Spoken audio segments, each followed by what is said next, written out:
আসসালামু আলাইকুম। আশা করি সকলে ভালো আছেন। আজকে 4ই অক্টোবর 2024 সাল। সকাল থেকে প্রচুর ঝড় এবং বৃষ্টি হচ্ছে। বাসায় বসেছিলাম, ভাবছিলাম আজকে চেম্বারে যাব না। সকাল থেকে বেশ কিছু রোগীর ফোন কল পেয়েছি এবং তাদের সমস্যাগুলো একটু বেশি ছিল। প্রচণ্ড দাঁতের ব্যথা যন্ত্রণা ছিল।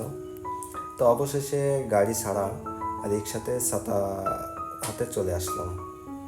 আসার পরে বেশ কিছু রোগী দেখলাম, তবে ম্যাক্সিমাম রোগীর কোনো ইস্যু ছাড়া দাঁত ব্যথা করছে। মানে দাঁতের কোনো সমস্যা নাই, কিন্তু তারপর দাঁতের ব্যথা করছে।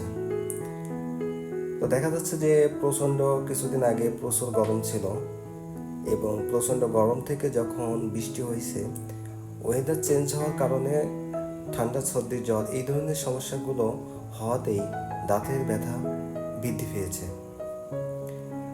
তো এই ধরনের রোগীর